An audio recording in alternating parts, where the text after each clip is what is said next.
Welcome to Whispered Fables, where every story brings a new mystery into your sleep.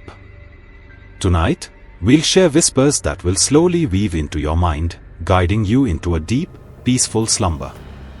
But remember, within these stories lie secrets that will linger in your dreams, raising questions even as you sleep. Are you ready to cross the boundary between reality and dreams? Lie back, close your eyes, and discover the hidden mysteries that await you in the depths of sleep. One of my least favorite parts about being a middle school history teacher is the bullshit, living history, assignments we give at the end of every school year. Kids are supposed to sit with their grandparents and videotape, voice record, or transcribe their oldest memories for posterity, and for an easy way to bring up their GPA. I have been doing this for 17 years, and when I collected the projects this time around, I assumed they would be as dull, if not duller than usual. This had not been a particularly bright class.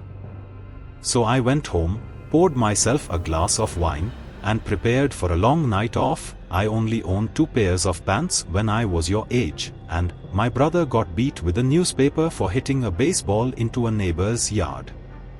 And of course, these projects were peppered with innocent, old person comments that were so horribly sexist and racist you just had to laugh. Now, I had a girl in my class whom I will call Olivia. She was pudgy, quiet, and proved herself a consistent B student. I expected her project to be as unremarkable as her, and perhaps that's why I was so profoundly disturbed by what I witnessed that night. Olivia had submitted to discs for some reason, so I began with the one marked interview. My screen hiccuped twice before a grainy image of a living room came into view. The place was a hoarder's hell. Olivia was curled up in an armchair clutching a notebook and looking like a scared animal. Across from her sat a man with a somber countenance, smoking a cigarette and staring at her expectantly. "Go ahead," a woman's voice whispered from behind the camera. Olivia's owlish eyes flashed towards the screen, then back to the man. "I am here with my great-uncle Stephen," she began almost inaudibly. "He is going to tell us about his oldest memories from being in the army." Great-uncle Stephen looked like he'd rather be in a goddamn trench at the moment, but he waited patiently for the questions to begin. Not surprisingly, Olivia read verbatim from the suggested questions sheet I had handed out to the students. He answered her curtly. Once or twice I heard her mother whisper, "Speak up, Olivia," from behind the camera. Typical, boring shit. So I was intrigued when Olivia set down the notebook and asked, "Did you like being in the army?" That was totally off script. Great-uncle Stephen emitted a chain smoker's wheeze. "Nope. Glad to get out of my town though." "Where did you go?" "Balkans." "Aha," she said. I doubted she knew what the Balkans were, and my suspicion was confirmed when she asked, "Was Bokis very different from here?" "Yes." Mom cleared her throat from behind the camera, perhaps encouraging Great-uncle Stephen to be a little more forthcoming. But Olivia seemed genuinely interested. "Uncle Stephen," she asked, "what is your very worst memory from the army?" The old man crushed his cigarette in the ashtray and then slowly lifted himself out of his chair. "I'll be back," he mumbled. The camera cut off. When the screen flashed back on, everything was the same except Great-uncle Stephen had several pieces of paper in plastic sleeves laid atop all the crap sitting on his coffee table. One, he held in his hand. "I was a kid when I enlisted," he said, looking at Olivia. "Your brother's age," he told her. Olivia nodded. "I never saw combat. Both of my deployments were to cities in Eastern Europe that had been destroyed by civil wars. Everything was a mess. I felt like a janitor for fuck's sake." "Ahem." Mom coughed. Great-uncle Stephen sighed and looked at his paper. My unit was assigned to a school that had been obliterated by all the violence. Broken windows, caved-in rooms, and for some reason, the part that got to me the most was that the school had been like this for years before we got there. No one had lifted a finger to fix it. I saw kids walk by it on their way to go beg for money or whatever shit they did. The camera dipped towards the floor as I heard Mom whisper harshly at Great Uncle Stephen. I couldn't make out what she was saying, but it wasn't hard to imagine. Do you want to hear this goddamn story or not? I heard him bark in response. Then you better let me tell it how I want. Mom, Olivia chimed. Please stop interrupting. Are you presenting this in front of the class? No, Mom, we're just handing it in to the teacher. I'm sure he's heard the word shit before, Great Uncle Stephen contributed helpfully. I wasn't a he, as a matter of fact, but other than that the statement was accurate. The camera was lifted and after a couple of blurry focus adjustments, the shot was the same as before. I'm talking too much anyway, he grumbled. He lifted the piece of paper in his hand close to his face. In the basement, I found this letter. I didn't know what it said, but I had a buddy of mine translate it. So I'm gonna read it now. And then I'll tell you what I saw in that basement. A chill ran down my spine. Mom zoomed into Great Uncle Stephen and his letter. His palsied hands trembled as he held up the paper. This is what he read. Dear Sir, I never loved my country. So many of these skirmishes are born from patriotism, a power struggle for the shards of a once great empire, but I do not care what name my home has on a map. This fighting is senseless and I stay as far away from it as I can. It was not these attacks and disorganized violence that took the lives of my wife and child. It was illness. Mercifully, it happened quickly for the baby. Nadja suffered for longer. I watched in horror knowing I could do nothing for them. My only solace is that I was there for them every step of the way. I stopped going to work one day, and no one came after me. I doubt they noticed I was gone. Since the school was simply across a field, visible from my window, it would have been easy to go for a few hours each day and come home quickly to care for them. But what was the point? All I did was clean floors. I was as useless to the world as I was to my family. I tried to take Nadja to the hospital, but the journey was too long and taxing. I brought her home and she died that night. After Nadja and the baby were gone, well, I don't remember much. I didn't leave my hovel, barely ate and slept, thought many times of taking my own life. Tempting though it was, I felt paralyzed by my own helplessness. The one thing that kept me sane was my radio. I never turned it off once. Even though I didn't listen to the words being said, in fact, the channel I got the clearest was in English, I think, which I don't speak a lick of. But the voices, the music, and the true knowledge that life existed beyond this violent city sustained me. I have no idea how long passed before I saw the light of day again. I was dizzy from hunger, so finding food was my priority. My radio came with me, of course. Since I first holed myself up, it has gone everywhere with me. It talks to me as I sleep and as I wake. I don't know what it's saying, but I know I would die without it. Once I had some water and food, it occurred to me that the only thing left to do was go back to work. So I did.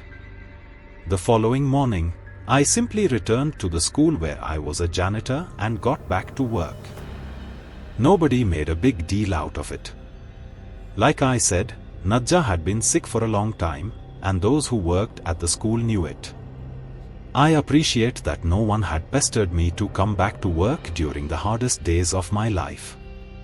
The teachers never said much to me, but we smiled at each other in the halls, and that mutual respect was perhaps the reason I decided to come back at all. The place had gone to the dogs without me, so I simply grabbed my broom and rags from my closet and set to cleaning. Everyone is grateful to have me back, I know. And the best part is that nobody minds my radio. I bring it with me everywhere and keep the volume low enough not to disrupt the students. No one has ever complained. In fact, I suspect they like it.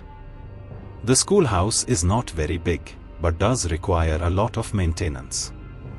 The floors are always sticky and stained, so I spend most of my time mopping. Kids make messes, I guess that's why I'm still in business. Sometimes I have to move things around to make sure I get every spot on the floor beautiful and clean, but I take pride in that. And the repairs. The school always needs tune-ups here and there, and I am happy to help. Some days I'm reconstructing a desk that broke as I whistle along with the radio. Other times I handle more serious, structural issues. Days when I have work like this, I feel truly instrumental, like a cog in a larger machine.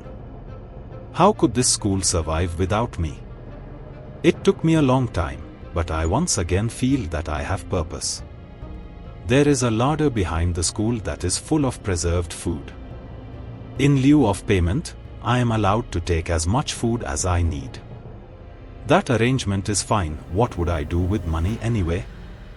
I used to bring the food back to my home, just 1 field away from the school, but when I started sleeping in the basement, no one seemed to notice. This school is special to me and I cannot leave it unguarded. When I am besieged with memories of my wife and baby, I turn up the volume on the radio to drown out such thoughts. It works for me every time. Except this morning. Because this morning, I woke up to dead silence. I frantically examined the radio to see what had happened. I honestly cannot tell you how many days in a row I have been using it. Did it simply live out its life and die naturally? I have spent the entire day trying to fix it. Most of this time, I have been crying. I am losing my mind without it. I have given myself until sundown. If I cannot fix it by then, I am going to take my life. I am writing this because the sunlight is starting to die and I know what my fate shall be. I have thought about taking one last walk through the halls of my school, saying goodbye to the students and teachers. I know I will be missed. But I cannot bring myself to leave this room. I cannot go anywhere knowing that my radio is dead in here. There are no more tears in me. It feels now like I can't catch my breath. I vomited what little food I had in my stomach and I am growing dizzy again, like I did after Nadja died. I am not long for this world. But before I take my life, I have closed the door to this room and stuck a chair beneath the handle.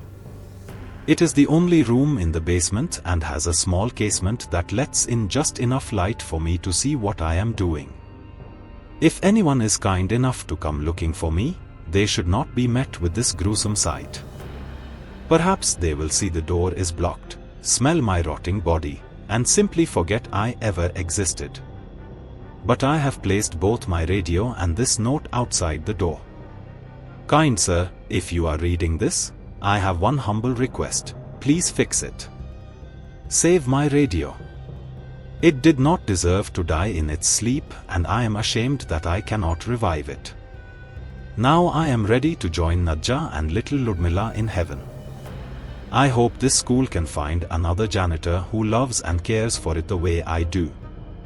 The hour is now. Do not forget my radio. Stanislav. When Mom zoomed back out, Olivia had tears in her eyes. Thank you for sharing, Uncle Stephen, Mom said, her voice choked. I think we have enough. Wait.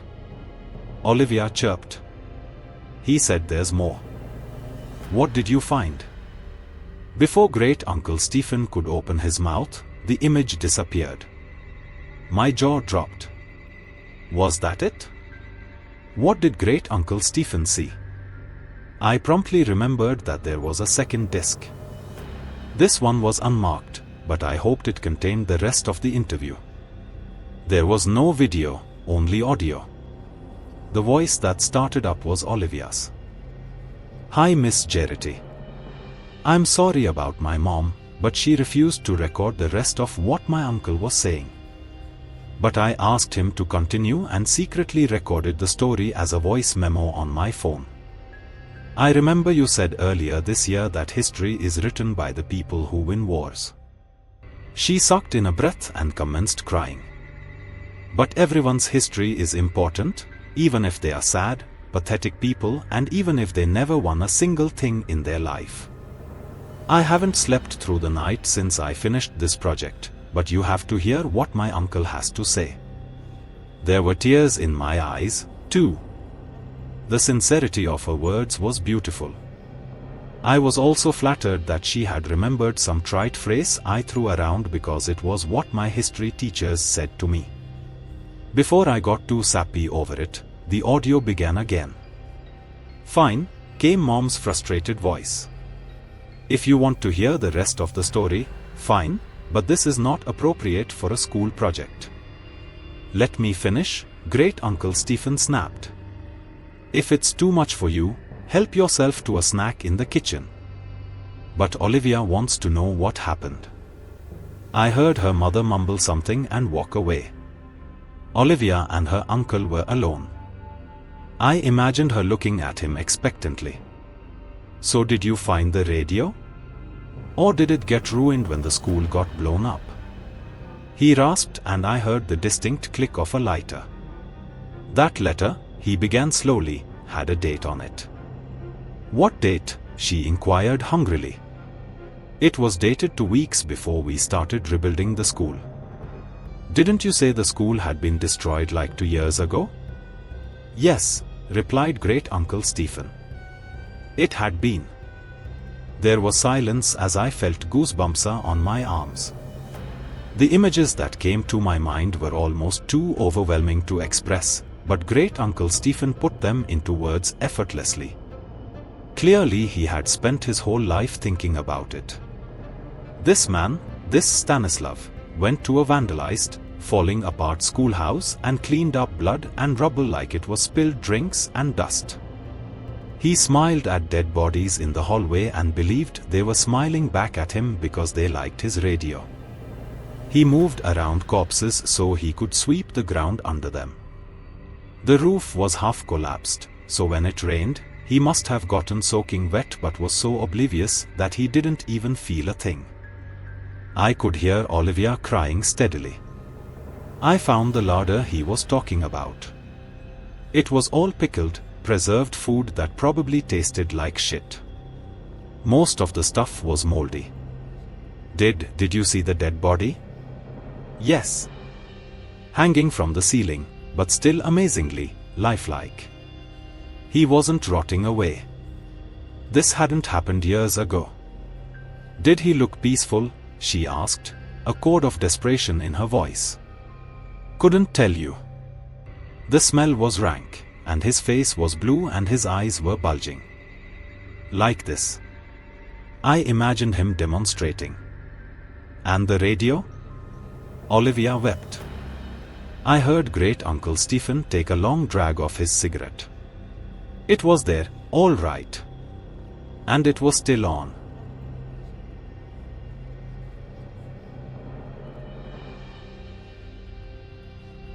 Josh Parker had always been a practical guy, juggling his time between late-night shifts and his dreams of starting a business.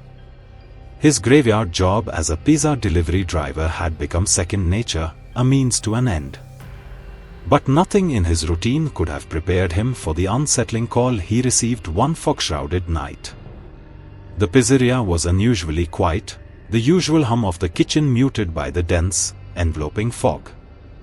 Josh, wiping his hands on a rag, glanced at the clock, hoping for a last-minute rush. Instead, the phone rang with its sharp, insistent tone. He picked it up, expecting the usual order, but was met with a smooth, almost hypnotic voice. "Delivery to 537 Lost Creek Road," the voice instructed, its calm demeanor sending a chill down Josh's spine. "It's urgent. You must come right away." Josh's curiosity was piqued. Lost Creek Road wasn't in any directory he knew, and the address seemed to drift in and out of his memory like a half-remembered dream. The promise of a substantial tip was too tempting to ignore.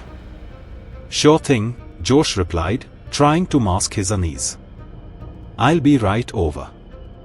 He grabbed a large pepperoni with extra cheese and stepped into the fog. The city was eerily silent, the usual clamor of life swallowed by the oppressive stillness. His GPS flickered with an error message as he ventured deeper into the woods. The roads became narrower, the trees pressing in like silent, gnarled sentinels. After an hour of navigating winding paths, Josh finally saw a flickering light through the fog. His headlights cut through the mist, revealing an old, decaying mansion. It loomed like a forgotten relic, its dark windows resembling hollow eyes. Josh's curiosity battled with apprehension as he parked and approached the mansion. The door was slightly ajar, creaking as he pushed it open. Inside, dust-covered furniture and faded portraits lined the walls. The air was heavy with a cold that seeped from the very walls, making Josh shiver. Inside the mansion. Before Josh could fully take in his surroundings, a thin, pale figure appeared in the doorway. The figure's eyes were dark and hollow, giving off an unsettling sense of emptiness. "Welcome," the figure said, their voice smooth yet chilling. "Come in. I'll get you your payment." Josh's curiosity wrestled with his growing unease, but he stepped inside, driven by the allure of the unknown and the promise of a tip. The mansion's interior was like stepping into another era, shadows dancing and secrets whispering. The figure led him down a long, dark hallway illuminated only by the flickering light of a chandelier. The mansion felt alive, its walls seemingly pulsating with a malevolent energy. Josh's curiosity turned to dread as he followed the figure, each step echoing ominously. They stopped in front of a large, wooden door. The figure opened it and gestured for Josh to enter. Inside was a dimly lit room with antique furniture covered in white sheets. The air was cold, and Josh could see his breath misting. A grand fireplace, though unlit, dominated one wall. The only sound was the faint ticking of an old grandfather clock in the corner. "This is where you'll be paid," the figure said, their voice echoing strangely in the empty room. Josh placed the pizza on a nearby table and turned to face the figure. "I'm afraid I can't wait too long. I've got other deliveries to make." The figure's gaze remained fixed on Josh, their expression unreadable. As Josh glanced at the grandfather clock, he realized something was terribly wrong. The clock's hands were frozen at midnight, and the room felt suspended in time. The door slammed shut behind him, and panic surged through him. He tried to open it, but it wouldn't budge. The room seemed to grow colder, and shadows twisted and lengthened, as if alive. The once familiar mansion now felt like a labyrinth of terror, hiding unknown horrors at every turn. Suddenly, the door creaked open again. This time, it wasn't the pale figure but a grotesque creature with elongated limbs and hollow eyes. Its mouth opened in a silent scream, and Josh felt an icy wave of terror wash over him. The creature advanced, its movements jerky and unnatural. Josh tried to move, but his limbs felt heavy, as if the air had turned to molasses. The creature reached out, and Josh felt a searing pain as if his very essence was being siphoned away. He staggered back, gasping for breath. Desperation drove him to the door. To his shock, it was now slightly ajar. He pushed it open and fled down the hallway, the mansion's oppressive darkness closing in. He ran through room after room, each one more nightmarish than the last. Shadows twisted, and eerie whispers filled the air. Just when he thought he'd found an exit, he stumbled back into the same room with the frozen clock. The room had changed subtly, the furniture now arranged differently, the walls seeming closer. Panic surged as he realized he was trapped in a loop, forced to relive his nightmare repeatedly. Josh's sanity began to fray as he experienced the same horrors over and over. The mansion's malevolence grew stronger with each cycle. Each delivery brought new horrors, and the mansion seemed to feed off his fear, growing more sinister with every iteration. He saw fleeting glimpses of other trapped souls, ghostly figures whose eyes reflected the same terror he felt.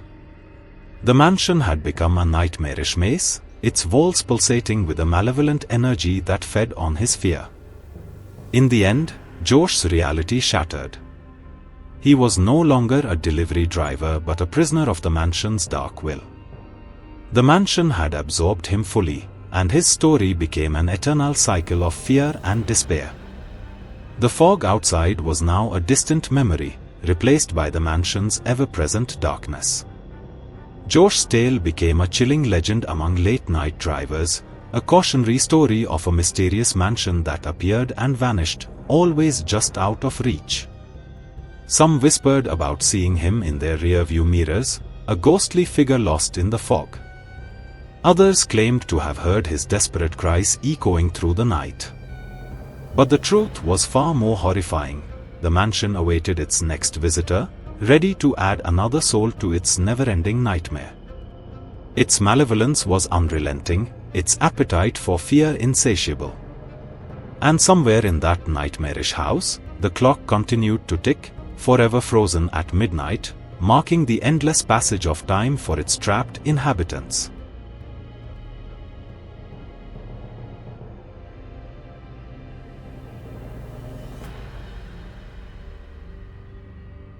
A week or so ago, I was driving down to Texas.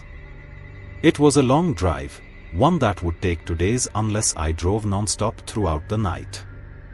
However, I was eager to reach my destination and I chose to tough it out for the sake of getting there sooner. The drive started out relatively normal. I drove for a couple of hours south and I felt good. I had my music cranked and a cooler full of energy drinks in the passenger seat. When I saw the sign saying, "Now entering Tennessee," I thought I was making record time. I must have forgotten to watch the clock though, because the sun began to set. I was partially confused, mainly due to the fact that I had left earlier in the day, but I disregarded it as the idle distractions I'd created for myself to pass the time faster being the cause. Something else odd I noticed was the open freeway. Normally I would expect to see many vehicles all traveling to different places, but instead, I seemed to be the only one out and about. Still, I wasn't feeling tired and I had already committed to driving straight through the night even if things seemed strange. But, as I drove on, I realized that the sun had set far too quickly, and with the lack of vehicles on the road, it looked like I was driving in a void. The blackened world around me was only illuminated by my high beams, but I could only see perhaps 15 feet ahead of me. There were a few normalities like guardrails and mile markers, but if something were to appear in front of me, I'd likely hit it because of my lack of visibility. So, I pulled over. My vehicle came to a subtle halt on the side of the freeway and I turned on my emergency lights. Realistically, I knew it wasn't a fog, it was just dark, darker than the world behind my eyelids. I suppose I wanted to see another car pass by before I concluded that something had gone wrong. But none came. I waited for more than 20 minutes and not one car or truck barreled down the freeway. I decided to roll my window down and allow some fresh air into my car. Plus, I was slightly panicking because I did have somewhere to be and this was taking up precious time. Suddenly, the engine shut off. Even the accessory power had gone cold. I performed some percussive maintenance by smacking my hand against the dash as if it would magically fix everything, but it obviously didn't. Then, I heard a quiet ticking sound. You know the sound your fingers make when you tap them against a table? It was like that, but instead of the soft fleshy contact you'd get from the skin of your digits, it was more like the clicking of nails against plastic. My intuition told me it was coming from under the hood and therefore I'd have to step outside. But, just as I was about to open the door, I almost had a heart attack because hanging over the trim of the window sill was a hand. I freaked out and flung myself into the passenger seat on top of my cooler. The hand was tapping its pale white fingers against the inner part of my door, and after my initial fear died down, I thought that it may have been someone looking to help me. Foolish, I know, but I did have my four ways on. A part of me knew full well that another vehicle hadn't pulled up behind mine while I was distracted by the engine malfunction, but I still inquired, "Hello, who's there?" The fingers stopped moving and the hand slipped down slowly over the side of the door out of sight. I waited while trying to catch my breath before asking again, "Hey, who's there? Why are you messing with me?" No sound, not even crickets responded to me. I turned my head to peer out of the rear window and couldn't see anything, which made me wonder more as to who was outside of my car. My ear was pressed against the passenger window, and just as I was about to slide back into the driver's seat, I heard the tapping a second time right next to my ear. I nearly got whiplash from the speed at which I turned my head to look out of the window. There wasn't anything there, in terms of a tapping hand. However, there were fingerprints left in the condensation on the outside of the glass. My heart raced and I crawled back into the driver's seat and tried to stupidly roll the window up, even though I quickly realized that was futile. Then, I started to hear footsteps in the gravel on the side of the asphalt, but when I looked in my mirrors, I saw nothing. That was until my headlights came on without warning. They flashed brightly ahead of me and illuminated the figure of a human standing directly in the light. But I couldn't see who it was because they were missing their head. The headless torso held out its thumb as if it were hitchhiking. However, it only did so for a moment before beginning to approach my vehicle. I tried to start the engine, but for some reason my key wouldn't crank, and then I thought, if the headlights are on, then surely I should be able to at least roll the window up. It moved slowly, the body that is, towards me with a shambling, unstable gait. Unfortunately for me, my window wouldn't go up, even when fiddling with the key in the ignition. I started to panic and sweat began forming on the palms of my hands. By the time it was at the front corner of the driver's side, I decided I would get out and confront it. As I reached for the door handle and pulled, I found that it wouldn't open. I have one of those stupid pull-up locks that sink into the door, so I wasn't able to grip it and force it up. The electronic unlock didn't work either, so my only option was to climb out of the window. The problem was, it had already reached my side mirror. There was no way I would be able to crawl through the window without that thing grabbing me. So once again I slid into the passenger seat with my feet poised to kick if it tried to worm its unnatural way inside. From there I could see it was a masculine body that was exceedingly tall, and it wore a grey sweatshirt laden with holes. It had scuffed pants with tread marks denoting a tire had crossed over them at ludicrous speed. If I had to guess, I'd say they had been run over. As it tried to reach its arm inside, I kicked it away. It didn't appear to have much more than primal instinct because it stumbled back and took some time to regain itself. Still, regardless of the fact that it was a brainless walking corpse, I was still terrified. When it reached inside the second time, I scooted myself towards the driver's seat and forcibly jammed my foot against its chest, sending it falling to the ground. I used the opportunity to get out of the car via the open window and run around to the trunk. I couldn't open it without the key, which I had stupidly left inside, but at least I could get away. But, as it rose to its feet, I felt an immense pressure in my head as if someone were squeezing my brain. My vision became blurry and different parts of my body burned with a fiery intensity. Every time I tried to move one of my limbs, I couldn't, and the paralysis weaving its way throughout my body made me an easy target. The headless torso continued shuffling its disjointed feet in my direction with an outstretched hand, but the other was held low with its thumb out. Suddenly, my faculties snapped back into my control and I was able to avoid its mindless descent by stepping to the other side of my vehicle. I don't know what made me think the car would start if I tried again, but despite my former failures, I awkwardly jumped inside and turned the key. My eyes widened with joy when the engine turned over, followed by the familiar rumbling of the vehicle running. I threw the shifter into drive and slammed my foot on the gas without hesitation and sped off into the dark. I thought I was in the clear and my breathing slowly returned to normal.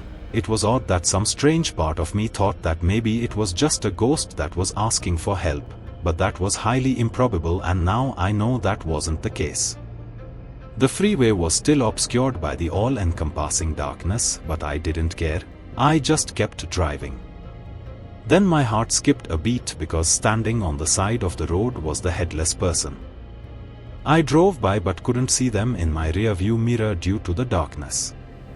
I took a breath and drove on without trying to think about it too much, while taking a look at my clock to see what time it was. It read midnight. Great, I said aloud, still maintaining a relatively high speed. My hands were firmly gripping the steering wheel and I kept thinking it was over, but I was wrong again. Like before, I saw the body standing adjacent to the freeway with an outstretched thumb. It started walking into the road as if it were trying to be hit. I avoided it and continued on, completely freaked out. I took a peek in my rearview mirror and I could have sworn it was sitting in my backseat, but as I quickly glanced over my shoulder, it was just an empty seat. My paranoia was somewhat satiated when I saw it again, but now it was holding something in the hand that didn't have its thumb out. As I drove by, I narrowed my eyes to see it closer. It was holding a smiling head. At this point, I was close to fainting from the fear. I just wanted this horror loop to end, but as that thought crossed my mind, I heard something heavy fall onto the roof of my car. I jumped in my seat, startled by the sound, and looked up. Obviously, I couldn't see anything, but I could hear movement and I could sense the weight lurking above. Regrettably, during all the chaos, I had still forgotten to roll the window up, which I admit was entirely my fault, much to my dismay. I say that because the sound suddenly stopped and I thought it was over once again, but when I looked to my left, I was met face to face with the severed head. The body was on the roof, holding the head in my open window. I yelled and it tossed the head inside and it latched onto my thigh, biting deeply into my muscle. It laughed maniacally and I nearly crashed trying to deal with both the head and keeping my vehicle on the road. I yelled out in pain and began pounding my fist against the back of the head. Luckily, one of my attacks dislodged it from my leg and I grabbed onto it with my free hand before throwing it out of the window. All at once the darkness lifted and I was able to see the head bouncing down the freeway in my mirror, followed by the body it belonged to sliding off my roof only to tumble on the road. I was breathing so hard I thought I might lose consciousness and my leg was bleeding pretty badly, but I dared not stop. I started to see other vehicles and that's when I finally allowed myself to feel any sort of relief. The events I had experienced shocked my system and I decided I would pull off at the nearest town and get a motel for the rest of the night. When I found one, the lady at the counter said, "Your face is so pale. Are you okay?" I looked deeply into her eyes and said, "There was a man, or rather, a body on the freeway, without a head. It terrorized me and nearly killed me." She stared at me for a moment before bursting into laughter. "Oh, you young people. You always have the craziest stories, although I do seem to remember someone else saying something about a body on the freeway once." My eyes lit up. "What did they say?" What happened to them? Well, nothing happened. We called the police, but they found no bodies, nor did they find any evidence of an accident. The person ended up leaving the next morning, and that was that. Huh? I uttered softly. I got a room for the night and addressed my wound. It wasn't as bad as I originally thought. It must have been the lighting that made it look worse. I stayed until around early morning and then checked out with barely any sleep. Now I'm telling you to avoid driving down any freeway if you are going to Texas. I mean, I can't say for sure what the catalyst is, but something to do with my specific trip caused me to experience this horrific anomaly, and I just want to warn everyone I can. Although the lady at the counter did say someone else experienced something similar. I just don't know, and it's better to be safe than sorry. What's even worse is that when I was about to get into my car to continue my drive south, I noticed a fresh handprint pressed firmly against the outside of my driver's window. I guess I'll be sticking to day driving from now on.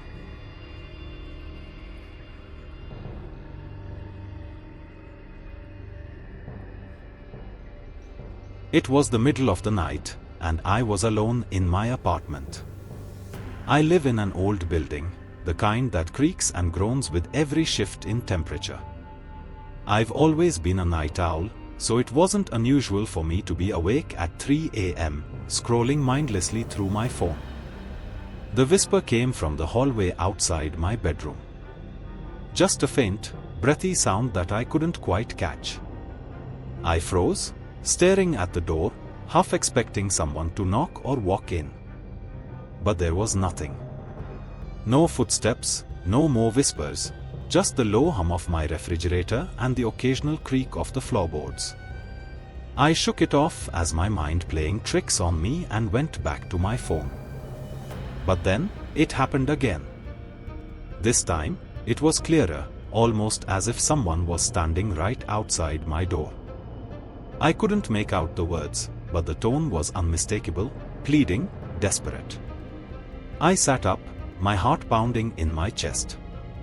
I listened carefully, trying to make sense of what I was hearing, but the whisper had stopped again. Maybe it was a neighbor, I thought. The walls in this building are thin, and I've heard snippets of conversations before. But this didn't sound like it was coming from another apartment. It sounded like it was right there, in my hallway. I got out of bed, slowly and quietly, and crept toward the door. I pressed my ear against the wood, holding my breath, listening. Nothing. Just silence. I waited for a few minutes, then finally decided I was being ridiculous. I was too tired to be spooked by what was probably just the wind or my imagination running wild. But as I turned to head back to bed, the whisper came again, this time, louder. I whipped around, my hand reaching for the door handle. The voice was clearer now, a soft, trembling whisper. "Please, let me in." My blood ran cold. I don't know what possessed me, but I yanked the door open without thinking. The hallway was empty. I stood there, my heart racing, trying to make sense of what just happened. The light above me flickered, casting strange shadows on the walls. I could feel the cold draft coming from the window at the end of the hallway, but there was no sign of anyone. I slammed the door shut, locking it quickly. My hands were shaking as I backed away, staring at the door as if it might burst open at any moment. I didn't sleep that night. Every time I closed my eyes, I heard the whisper again, just outside the door, begging to be let in. Over the next few days, it got worse. The whisper became more frequent, more insistent. It followed me everywhere in the apartment, the bathroom, the kitchen, even the living room. But it was always just out of reach, just beyond the door or around the corner. "Please, let me in." I tried ignoring it, drowning it out with music or the TV, but nothing worked. The whisper cut through everything, a constant, chilling presence that I couldn't escape. One night, after days of this torment, I finally broke down. I was exhausted, scared, and desperate for it to stop. I sat on the floor in front of the door, tears streaming down my face, and whispered back, "What do you want?" For a moment, there was silence. Then, the voice responded, clearer than ever before. "I just want to come home." My heart skipped a beat. I didn't know what to say, what to do. My mind raced, trying to understand what was happening, but nothing made sense. "Who are you?" I asked, my voice trembling. The whisper was so soft, I almost didn't hear it. "I used to live here." I felt a chill run down my spine. I had never heard anything about my apartment being haunted, and I'd been living there for years. But the fear in the whisper was real, tangible. "Why? Why can't you come in?" I asked, dreading the answer. There was a long pause, and then, finally, the whisper responded, so faint it was almost lost in the silence. "I'm trapped. I need you to let me in." I didn't know what to do. Every instinct told me to leave, to get out of that apartment and never look back. But something kept me rooted to the spot, staring at the door, feeling the weight of the presence just beyond it. I wanted to help. But I was too scared. The whisper came one last time, pleading, desperate. "Please, let me in."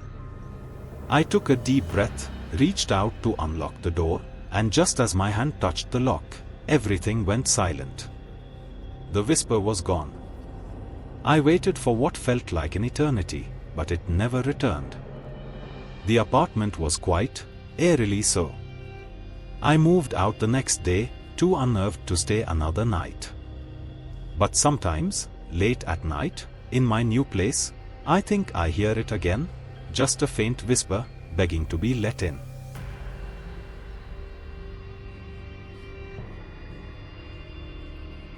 I'm infatuated with her. Utterly infatuated. And it wasn't at a healthy level. Far from it. I would think about her every moment she was away. I would sometimes sit on my couch and just stare at my phone waiting for her to text.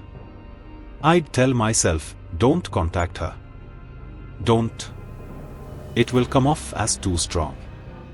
But then I'd still find myself clicking her name on my contact list before my inner voice would continue. You don't want her to know how desperately smitten you are with her. It's unattractive. It will scare her off. No, you must wait for her to call you this time. But it was excruciating and exhausting. Almost unbearable. I once heard that the ancient Greeks believed that falling madly and irrationally in love with somebody was a curse that you would wish upon your enemies. I could never understand what they meant. After all, isn't falling head over heels in love the ultimate goal nowadays? But now that it's happened to me, I have to say, the ancient Greeks were right. This is a curse. I was barely in control of myself. Almost as though my infatuation with her had possessed me.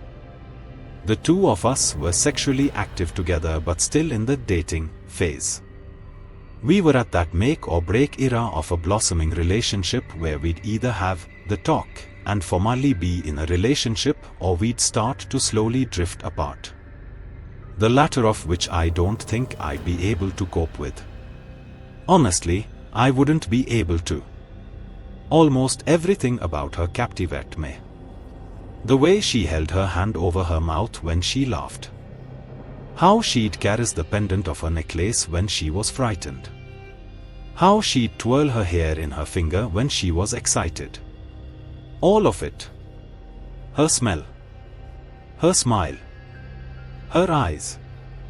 Yeah, I know. It probably makes you sick reading about it. I feel the same way. I was never the hopeless romantic type. But now I can't stop fantasizing about her. I'd think about us doing the long 3-hour hike up to that magnificent view from one of our first dates. To that first kiss, as we overlooked the lights of the city. But this time I'd get down on one knee, bring out the ring, and, well, you know what would happen next. All right, fine. I'll stop. Yes, this is a girl I'd only been casually dating for a couple of months. I shouldn't be thinking about proposing yet. I know that. I'm just barely able to control myself any longer. I feel as though I'm losing power over the decisions I make. And that brings me to why I'm here writing this out at the moment. It started with the first real thing that troubled me about her. We'd never actually spent a night together. No matter how late she was over, once either of us showed signs of being tired, she'd up and leave. She wouldn't leave awkwardly or in anger. Just a casual kiss goodnight, a smile, and a call me soon.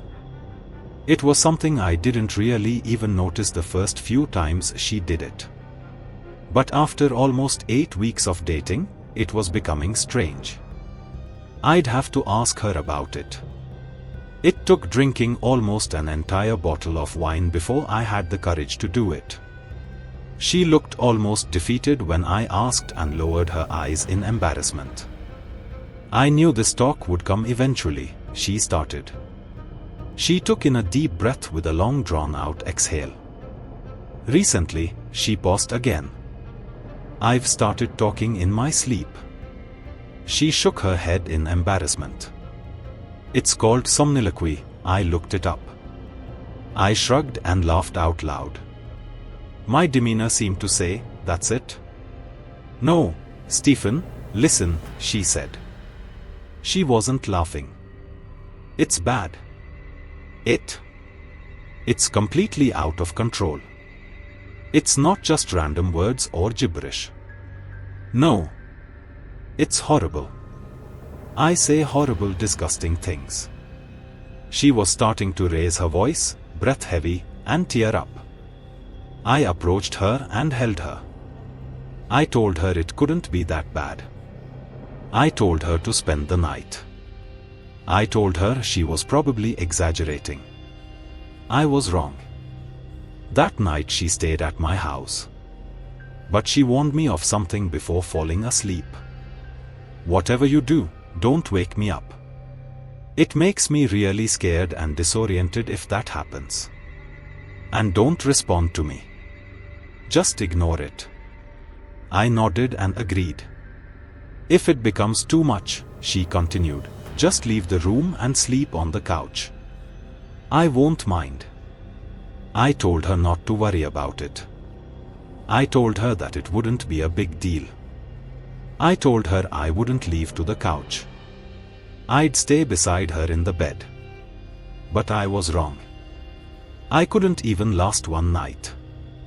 We both fell asleep without incident. I don't know how many hours passed, but I woke up in the dark with the sensation that someone was watching me. And then I remembered. She was with me. She was actually spending the night. I smiled. But then I noticed the shadowy outline of her sitting up on the bed. She was looking down at me. Staring. It creeped me out. I'll admit it. Her posture was entirely different. It was as though it wasn't even her at all. Then she spoke. It wasn't her voice that I heard. It was much lower and gravelly. Like something out of a horror movie. I'll chew the skin from your bones, she said. I froze. At first, I just kept looking at her. This was not at all what I expected. I thought it would be more like the way Tourette's is often portrayed. Just random swearing and shouting. I hopelessly thought to myself, what will I do if she attacks me right now? What if she really does try to chew the skin from my bones? But then she just lied down and went back to sleep. I was creeped out. I tried to lie back down and ignore her but struggled. I couldn't even close my eyes without thinking, maybe she's sitting up again and staring at me. And then one time I rolled over to look at her, and she was. Her face was pressed right towards mine. Her breath was foul and rotted. Something that was most certainly not normal for her. She spoke again, in the same voice as before.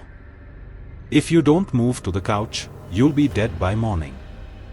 That did it for me. I sat up in a moment and headed for the living room. She made some sort of wheezing sound as I left. I think it was supposed to be laughter. I was lying on the couch, but I wasn't going to be able to fall back to sleep. I was far too shaken. I was staring out towards the window, hoping to see the first few hints of the sun rising. And then I thought I heard something. From the bedroom. I listened. And then I heard it again. "Stephen." It was that same low and gravelly voice. It sounded like a witch. I tried to just ignore it at first. But then it continued. "Stephen." Still I said nothing. "I know you can hear me, Stephen. You are awake now. Why don't you come back into the bedroom?" The voice barely sounded human. "Or maybe you'd prefer if I come to you." I still didn't say anything. I was told not to. But I listened. If I heard her start walking towards the bedroom door, I'm not even joking, I would have run right out of the apartment. But she had asked me not to respond to her sleep talking. So I didn't. And then I heard her once more. "Sorry if this spoils your plans." She began laughing. "The two of you were supposed to walk that trail again. She started. I wasn't even remotely prepared for what she'd say next. "You'd both be so tired when you'd reach the top. You'd look over the city. Then you'll get on one knee and bring out the ring." She began laughing. And that's when I realized this wasn't just a problem with sleep talking. It was something much more. Something supernatural. I had never told anybody about my proposal fantasy. There was simply no way she could have known about any of it. This was no longer about merely talking in one's sleep. This was about possession. I can't go back into the bedroom. I have no idea what would happen if I did. Instead, I'm going to wait it out, holding up in my living room until the sun rises. I have a couple more hours yet. I can hear her laughing occasionally in the bedroom. It's still not her voice. Still that same low-pitch cackle. But as I sit on my couch writing this out, here's what scares me the most. Maybe my infatuation and utter obsession with her wasn't normal. I said before that I felt like I was losing control of myself. More so I believe than the typical falling in love story. No, I fear that the infatuation I felt was the entity slowly taking control of me. Of it controlling my thoughts, fears, ambitions, and anxieties.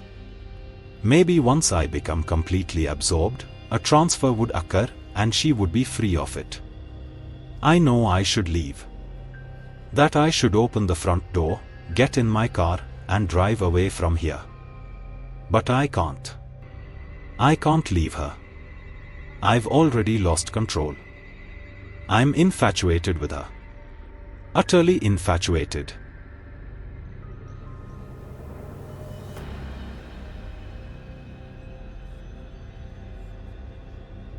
Something wrong in my house. I don't know when it started, but something is wrong in my house. It wasn't always like this. For years, this place was my sanctuary, a heaven of peace where I could escape the chaos of the outside world. But now, that peace is shattered, replaced by a gnawing sense of unease that has wrapped itself around my life like a dark shroud. It began subtly, so subtly that I didn't notice it at first. I'd come home from work, tired and drained, and chalk up the oddities to stress or fatigue. The first thing that caught my attention was the smell. A faint, sour odor that lingered in the air, like something was rotting deep within the walls. I searched the house, top to bottom, looking for the source. But there was nothing, no spoiled food, no dead animals.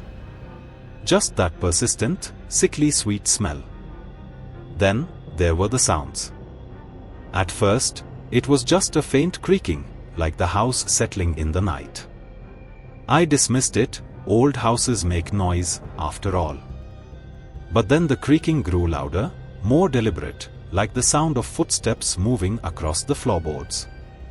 They'd echo through the house late at night when I was alone in bed, paralyzed by fear. I'd hold my breath, straining to hear the next step, the next creak, my mind racing with images of intruders or something far worse. The footsteps always stopped just outside my bedroom door. I'd lie there, staring at the door, waiting for it to swing open, waiting for the inevitable terror to reveal itself. But it never did. When I finally mustered the courage to get up and check, there was nothing there.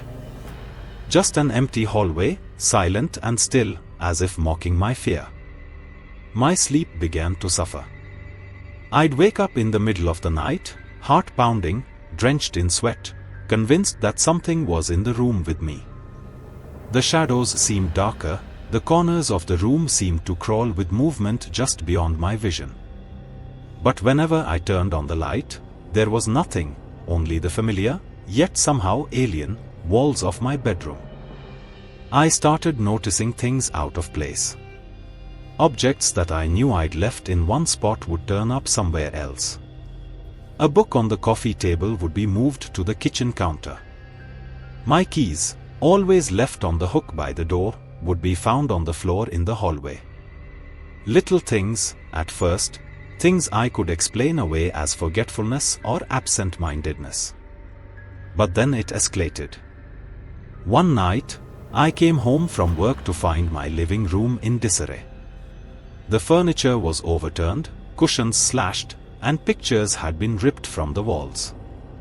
It looked like a break-in, but nothing was missing. I called the police, but they found no signs of forced entry. Must have been a prank, the officer said as he scribbled down notes. But I could see the doubt in his eyes. He didn't believe it, and neither did I. I couldn't shake the feeling that I was being watched, that something was always just out of sight, lurking in the corners of my vision. I'd catch glimpses of movement out of the corner of my eye, shadows that shifted when they shouldn't, shapes that seemed to melt away as soon as I turned my head. The feeling of being watched grew stronger, more oppressive, until it felt like the walls themselves were closing in on me. The worst part was the dreams, or rather, the nightmares. Every night, I'd dream of the house, but it was different. The walls were twisted, the rooms distorted into impossible shapes. And there was something in the house with me, something that stalked me through the endless corridors, always just out of reach, always just a breath away from catching me. I'd wake up screaming, convinced that it had followed me out of the dream and into the real world. I tried to leave, but every time I did, something would happen to stop me. My car wouldn't start, or I'd lose my keys, or I'd suddenly be overcome with a wave of nausea so intense that I couldn't stand. It was as if the house didn't want me to leave, as if it was holding me captive. One night, I decided I'd had enough. I packed a bag, determined to leave no matter what. But as I stepped out the door, I felt a cold hand wrap around my ankle. I looked down, and there was nothing there, just empty air. But the grip tightened, pulling me back into the house, back into the darkness. I fought against it, but it was no use. The door slammed shut, and I was trapped. I don't know how long I've been here now. The days and nights blur together in a hedge of fear and confusion. The house has changed. It's no longer the place I once knew.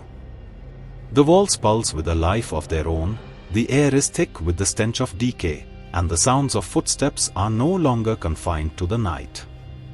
They follow me wherever I go, growing louder, closer, until I can feel the breath of whatever is behind me on the back of my neck. I've stopped sleeping.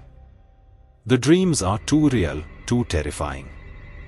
And I'm afraid that if I fall asleep, I won't wake up, that I'll be trapped in the nightmare forever. But staying awake is worse. The house is alive, and it's angry. It wants something from me, something I can't give. I can feel it watching me, hear it whispering my name in the dead of night, feel its cold touch on my skin. I've tried to fight it, to resist, but it's no use. The house has me now, and it won't let go. I can feel myself slipping away, losing bits of myself piece by piece, until there's nothing left. I'm becoming part of the house, part of whatever darkness lives within its walls. I don't know how much longer I can hold on. I don't even know if anyone will ever read this, if these words will survive once the house has finished with me. But I have to try. I have to leave some trace of what happened here, some proof that I existed, that I fought against whatever is in this house, even if I couldn't win. Something is wrong in my house, and soon, there will be something wrong with me. If you are reading this, please, don't come looking for me. Don't try to find this house. It doesn't want you to leave. It wants you to stay, to become part of it, just like me. It's too late for me. But maybe, just maybe, it's not too late for you.